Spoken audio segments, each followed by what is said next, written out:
ازيكم حبايب قلبي، عاملين ايه؟ النهارده ان شاء الله هنعمل مع بعض الزيتون اللي ان شاء الله هيعيش معانا بالسنة ولا يحصل له اي حاجة.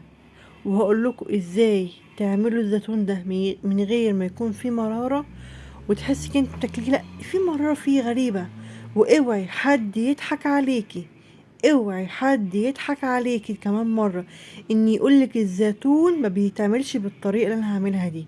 الطريقة دي بتاعت الناس بتوع زمان اللي كانت الحاجة بتعيش معاهم. انا بقى مامتي ربنا يخليها لي هي قالت على الطريقة ديت. يلا بينا نخش نشوف هنعمل ايه. انا هنا جايبة زيتون حجمه كبير مش صغير. كل اللي انا هعمله هقطع في كده 3 شرايح كده، اشرط فيه الزيتونة كده 3 شرايط كده اهوت زي ما انتوا شايفين. ايوه كده وبس كده. شفتوا اسهل من كده؟ مفيش اسهل من كده. انا عملت الكميه كلها هي شايفين. ايوه. هعمل ايه بقى؟ دي التركه المهمه جدا. هنقع الزيتون ده 3 ايام في ميه، بس ما سيبهاش على طول. ده انا كل ما اخش المطبخ اعمل اي حاجه اغير الميه، ادلق الميه القديمه واحط ميه جديده، ادلق الميه القديمه واحط ميه جديده. لازم تعملي الحركه دي، فعلا بتفرق جدا جدا جدا. ده شكل الزيتون بعد ما سبته 3 ايام منقوع، وبغير له الميه ممكن 4 مرات في اليوم.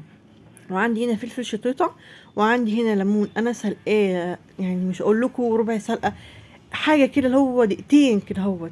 وهنا عندي كوبايه ليمون كبيره، مج ليمون كده. وعندي هنا البرطمان بتاعي اللي انا هخلل فيه، بسيط قوي يا جماعه شايفين.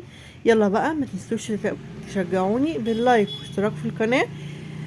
اول حاجه هي جبت البرطمان بتاعي، هحط طبقين من الزيتون.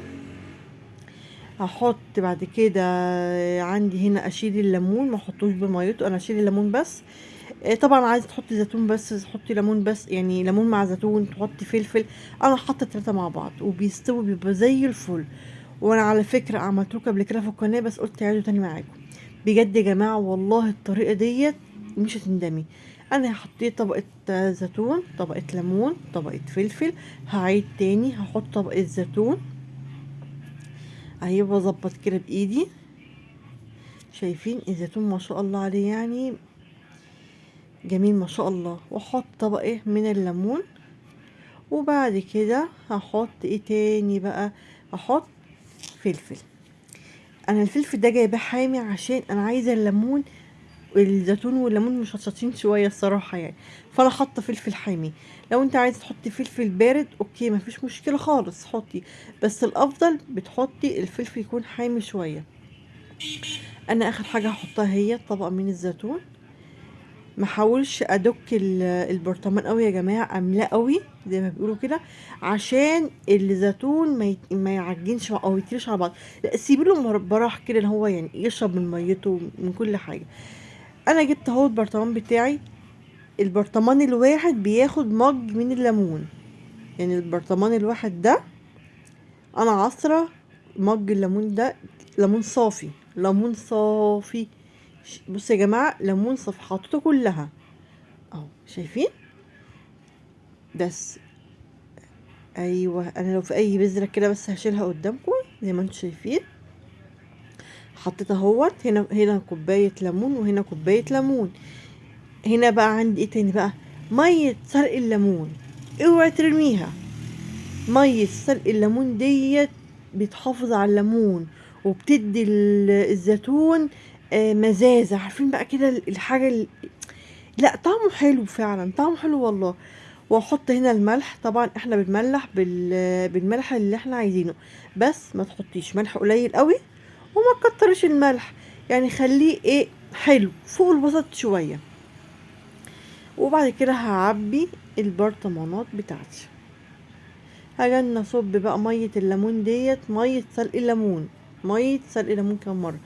احط اهي الميه بتاعتي واغرق بيها الزيتون مع الليمون مع الفلفل.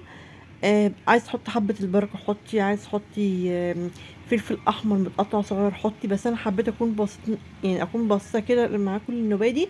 ما حطيتش اي حاجه افتكاسه، بس بجد طريقه حلوه.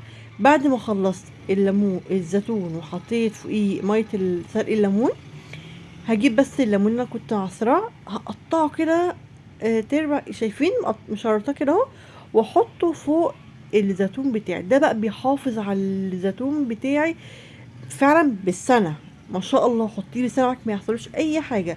واجيب كيس تلاجة كده اهوت قطعاه، واقوم مغطية الزيتون بتاعي.